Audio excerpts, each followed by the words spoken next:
Saudara, perkembangan penanganan kasus penembakan 5 WNI oleh aparat maritim Malaysia, kami akan bahas bersama Duta Besar Indonesia untuk Malaysia. Sudah ada Pak Hermono. Selamat petang waktu Indonesia, Pak Hermono. Terima kasih untuk waktunya bergabung bersama kami di Kompas Petang. Pak Hermono, ini informasi terbaru, satu lagi WNI korban penembakan meninggal dunia. Bagaimana penjelasan dari pemerintahan Malaysia, Pak Hermono?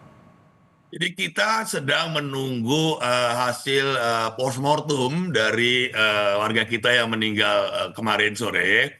Tapi dari perawatan awal itu ada kena tembak di ginjal sebelah kanan sehingga satu ginjalnya kemarin itu diangkat. Namun demikian, sejak dilakukannya operasi, yang bersangkutan dalam kondisi kritis memang dan masih ada di ICU.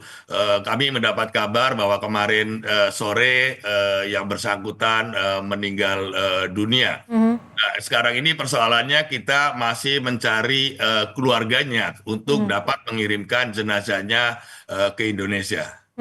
Artinya hingga sore hari ini belum diketahui identitas almarhum, dan adakah warga negara Indonesia yang mungkin melapor ke kedutaan besar kita?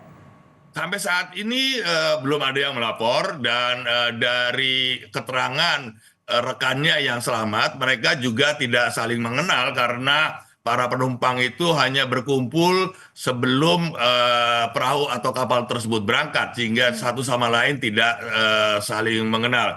Nah, kami mencoba melalui face recognition ada didapatkan kemiripan sekitar 70% itu seseorang dari Sumatera Utara, usia kira-kira 38 tahun laki-laki. Nah, untuk itu kalau ada warga kita di Indonesia yang merasa kehilangan, ada keluarganya di Malaysia, mungkin salah satu penumpang dari kapal yang naas tersebut dapat menghubungi KBRI untuk dicocokkan data-data jenazah dengan mungkin data yang dimiliki oleh keluarga, apakah itu orang yang sama. Ini seorang laki-laki usia sekitar 38-39 tahun, Mbak Cynthia.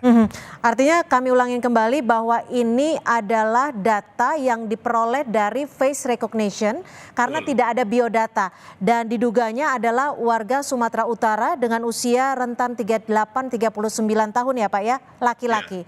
Lalu transparansinya seperti apa untuk penanganan kasus penembakan ini dengan aparat Malaysia, Pak Hermono?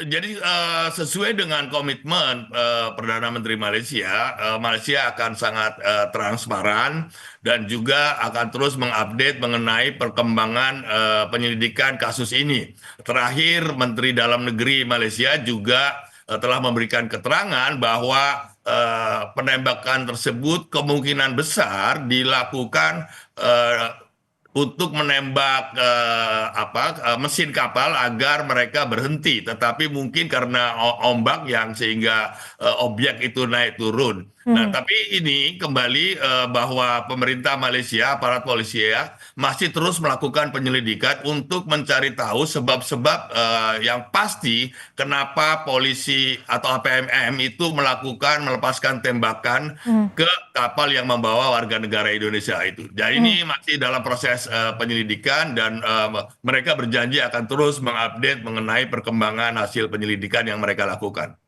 Ini kan kalau dari informasi yang beredar adalah pengakuannya menembak kapal tapi terkena terhadap WNI ini. Lalu adakah aparat-aparat yang bertugas saat itu sudah diperiksa untuk melihat? Ada 14 petugas di APMM yang ada di kapal tersebut dan 6 dilakukan pemeriksaan secara intensif oleh polisi Malaysia dan juga pemeriksaan internal oleh APMM sendiri. Jadi kelihatan di sini bahwa otoritas Malaysia, baik itu PDRM atau polisi Diraja Malaysia maupun APMM secara intensif melakukan pemeriksaan kepada petugasnya yang malam itu atau pagi hari itu bertugas di kapal. Dan sekarang 6 orang diperiksa secara intensif termasuk mereka yang melepaskan tembakan. Baik, terima kasih atas informasi Anda Pak Hermono, Duta Besar Republik Indonesia untuk Malaysia, sudah memberikan informasi kepada kami di Kompas Petang. Selamat sore Pak Dubes.